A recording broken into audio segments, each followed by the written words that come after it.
Si cacing dan kotoran kesayangannya.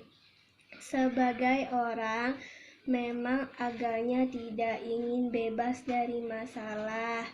Jika mereka sedang tidak punya cukup masalah yang bisa dikhawatirkan, mereka akan menyetel sinetron televisi untuk mengkhawatirkan persoalan tokoh-tokoh fiktif di dalamnya. Banyak juga yang merasa bahwa ketegangan membuat mereka lebih hidup. Mereka menganggap kesulitan sebagai hal yang mengasyikan. Jangan-jangan mereka tidak kepingin bahagia karena mereka mau-maunya begitu melekat pada kesulitan. Ada dua orang sahabat karib. Setelah mereka meninggal, satu terlahir sebagai dewa di surga yang indah, sementara temannya terlahir sebagai seekor cacing di seonggok kotoran.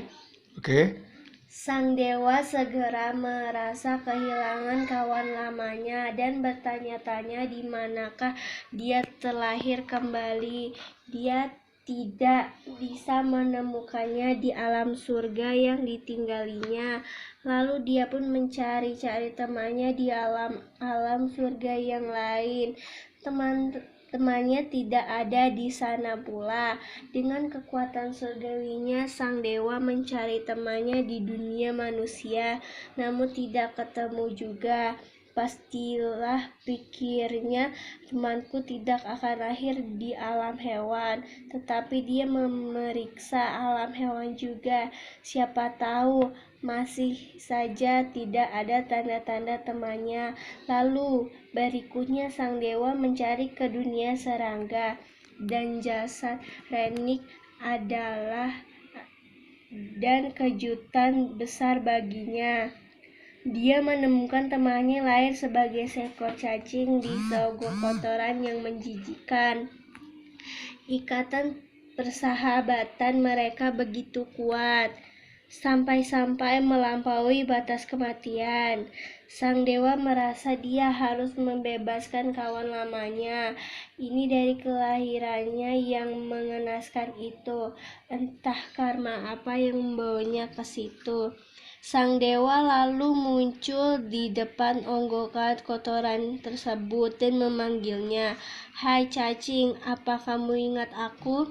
Kita dulu sahabat karib. Pada kehidupan sebelumnya, aku lahir lagi di surga yang menyenangkan, sementara kamu lahir di kotoran yang menjijikan ini.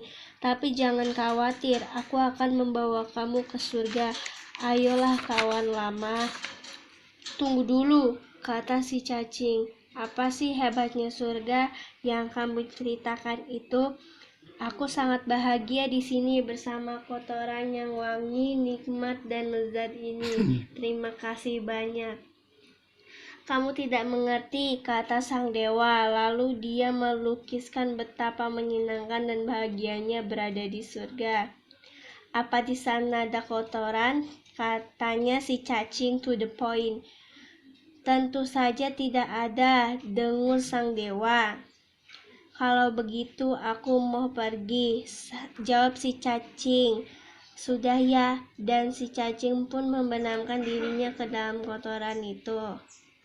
Sang dewa berpikir mungkin kalau si cacing sudah melihat sendiri surga, baru dia akan mengerti. Lalu sang dewa menutup hidungnya dan menjulurkan tangannya ke dalam kotoran itu, mencari-cari si cacing. Begitu ketemu, dia menariknya. "Woi, jangan ganggu aku," teriak si cacing. "Tolong, darurat, aku diculik." Cacing kecil yang licin itu menggeliat dan meronta-ronta sampai terlepas, lalu kembali menyelam ke kotoran untuk bersembunyi. Dewa yang baik hati ini kembali merogohkan tangannya ke dalam kotoran, kena dan mencoba menarik si cacing sekali lagi. Nyaris bisa keluar, tetapi karena si cacing berlumur lendir dan terus menggeliat, membebaskan diri, akhirnya lepas lagi untuk kedua kalinya dan bersembunyi makin dalam di dalam kotoran. Berkali-kali sang dewa mencoba menarik cacing malang itu, namun si cacing begitu melekat dengan kotoran kesayangannya sehingga dia terus meloloskan diri.